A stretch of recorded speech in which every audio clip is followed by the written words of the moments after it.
नमस्कार, आपका स्वागत है न्यूज़ मीडिया मंच पर। मैं हूं देवेंद्र त्रिपाठी।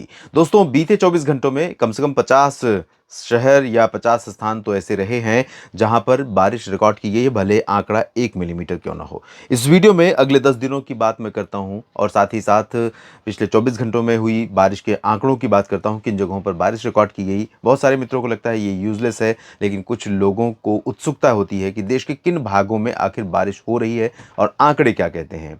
हालाँकि इनसे जो ये आंकड़े दिख रहे हैं, कई बार इससे अलग एक्सपीरियंस होता है, यानी कि जहाँ पर एडब्ल्यूएस लगा हुआ है, हो सकता है कि यहाँ पर 20 मिलीमीटर 22 मिलीमीटर बारिश दिखा रहा है, लेकिन एक्चुअल में शहर के अलग-अलग जगहों पर इससे भी ज़्यादा बारिश हुई है। तो थोड़ा वेरिएशन रहता है, लेकिन एक आपको मान के चलना पड़ेगा। एक हर जगह तो आप एडब्ल्यूएस लगा नहीं सकते आप मेज़र करने के लिए। इसके अलावा जो सिस्टम बन रहे हैं, उन सिस्टमों की क्या स्थिति है, बंगाल खाड़ी, अरब सागर में अगले 10 दिनों की क्या संभावना है, सब बातें करेंगे। लेकिन पहले बारिश की बात कर लेते हैं। त्रिवेंद्रम पिछले 24 घंटों में टॉप रहा, टॉप रेनियस्ट प्लेस रहा। 36 एमएम रेनफॉल रिकॉर्ड की गई। कोचीन में 30 और तूतीकोरिन में 28 मिलीमीटर, त्रिवेंद्रम की सिटी लोकेशन में 26 और जम्मू में 24, तंजावुर में 22, 19 कन्नूर में, साथ ही साथ नारनौल और पेरियाकुलम में, नारनौल हरियाणा, पेरियाकुलम में 19 मिलीमीटर बारिश रिकॉर्ड की गई।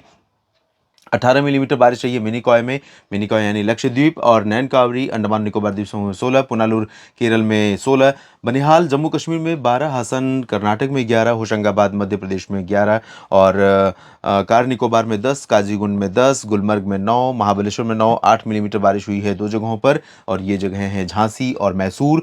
झारसुगुडा से लेकर कोडाईकनाल, कोझिकोड, नासिक में 6 मिलीमीटर, 5 मिलीमीटर बाड़मेर, कन्याकुमारी में 4 मिलीमीटर बारिश कई जगहों पर हुई है, अंबाला, अरियालूर, सेलम, श्रीनगर, सुंदरगढ़ में और 3 मिलीमीटर बारिश अजमेर में रिकॉर्ड की गई है। साथ ही साथ अमृतसर और धर्मशाला, हावेरी, कोट्टायम और मदुरई, मनाली, मैंगलोर, पनम्बूर, पंबन, इन जगहों पर 3 मिलीमीटर बारिश रिकॉर्ड की गई है। इसके बाद 2 और 1 के आंकड़े हैं। अल्पुझा में 2, अंबिकापुर, बारापानी, केपरमथी, पलेमकोट्टई और पेंड्रा रोड में 2 मिलीमीटर, जबकि अतिरामपट्टिनम, कानपुर चकेरी और नागपट्टिनम में 1 मिलीमीटर वर्षा दर्ज की गई है बीते 24 घंटों के दौरान।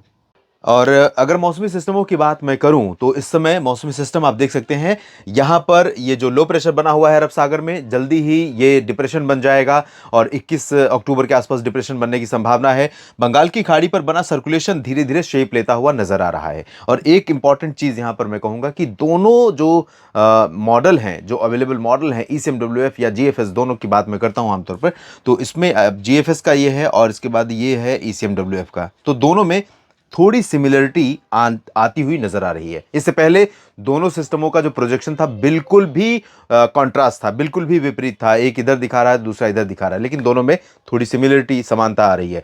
तो ये इंडिकेशन आने वाले समय में और ज़्यादा सटीक होने वाला है और ज़्यादा सही होने वाला है कि ये दोनों सिस्टम कितनी ज़्यादा इंटेंसिटी वाले होंगे, यानी कितना प्रभावशाली बनेंगे और किस डायरेक्शन में जाएंगे, किस तरफ लैंडफॉल करेंगे और सिस्टम साइक्लोन बनेंगे या नहीं। इसके साइक्लोन बनने की प्रॉबिलिटी प्रबल होती हुई दिख रही है, लेकिन अभी इस सिस्टम के साइक्लोन बनने की संभावनाएं प्रबल नहीं है और इसके बारे में ना कोई हम ये कह सकते हैं कि रूल आउट कर सकते हैं और ना ही ये कह सकते हैं कि साइक्लोन बनने जा रहा है। तैयारी हमें रखनी होगी और ये अलर्टनेस हमारे तटीय इलाकों में तमाम जगहों पर, उड़ीसा से लेकर पश्चिम बंगाल से लेकर केरल और तमिलनाडु तक रखनी होगी, ताकि अगर ये साइक्लोन बने और किसी भी जगह पर लैंडफॉल करे तो उससे निपटा जा सके, उससे बचा जा सके।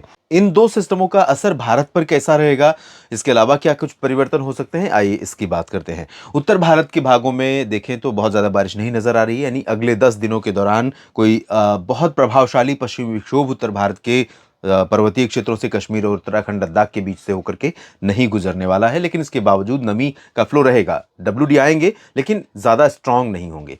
इस बीच एक सेंट्रल पाकिस्तान से नमी का फ्लो रहेगा हरियाणा और पंजाब, राजस्थान के ऊपर और इन भागों में तमाम जगहों पर बादल थोड़े बहुत दिख सकते हैं अगले 2-3 दिनों के दौरान में। आज 18 है तो 18 से 20-21 के बीच में पंजाब, राजस्थान और हरियाणा के ऊपर, और इन बादलों से कहीं कहीं पर बूंदें पड़ सकती हैं, कहीं हल्की वर्षा भी हो सकती है। स्ट्रॉन्ग इंटेंसिटी तो नहीं होगी, लेकिन कुछ इलाकों में थोड़ी बहुत वर्षा या कह सकते हैं कि बूंदाबांदी की संभावना बन सकती है। और ये प्रोजेक्शन आप देखिए जीएफएस का है। जीएफएस इस सिस्टम को भी उत्तर ले जा रहा है और इस सिस्टम को भी उत्तर ले जा रहा है, जबकि ई से ECMWF दोनों सिस्टमों को दोनों तरफ विपरीत दिशा में, जहां पर हैं उससे उलट दिशा में जाते हुए दिखाई दे रहे हैं। लेकिन इसके बावजूद उड़ीसा और छत्तीसगढ़, आंध्र प्रदेश, पश्चिम बंगाल, इन भागों पर, साथ ही साथ झारखंड पर इस सिस्टम का असर बनता हुआ नजर आ रहा है। तो अगले 10 दिनों के दौरान ही ये सिस्टम आगे बढ़ेगा। अगर इस तरह से बढ़ता है तो भी इस पूर्वी घाट पर, साथ ही साथ पूर्वी भारत और पूर्वोत्तर भारत के कुछ राज्यों में, जिसमें नागालैंड, मणिपुर, मिजोरम, त्रिपुरा और मेघालय भी शामिल होंगे, इन भागों पर असर डालेगा और आंध्र प्रदेश तक असर डालेगा। इधर इस सिस्टम के प्रभाव से या जो अभी कंडीशंस है उसके चलते केरल और कर्नाटक, लक्षद्वीप में कई जगहों पर वर्षा होने की संभावना रहेगी। माफ कीजिएगा। और तमिलनाडु में साउथ पोर्शन में बारिश हो सकती है। बाकी तमिलनाडु के क्षेत्रों में तेलंगाना, रायलसीमा, महाराष्ट्र, मध्य प्रदेश, गुजरात, राजस्थान के बाकी हिस्से, उत्तर प्रदेश, बिहार, इन भागों में ड्राई वेदर पूरे 10 दिनों के दौरान लगातार बने रहने की संभावना है। फिलहाल इस बुलेटिन में, इस वीडियो में इतना ही। जुड़े रहिए मौसम तक चैनल और न्यूज़ मीडिया मंच के साथ। जानकारियाँ आपके साथ शेयर करने का सिलसिला यूं ही बदस्तूर जारी रखूँगा। बस आपका सपोर्ट चाहिए, उसके लिए करना है आपको कि वीडियो में जानकारियाँ दी गई जो वो ठीक लगती हैं तो लाइक और शेयर कीजिए और कमेंट बॉक्स में अपनी प्रतिक्रिया लिखिए। साथ ही साथ चैनल को सब्सक्राइब नहीं किया है तो निवेदन है कि कर लीजिए। धन्यवाद।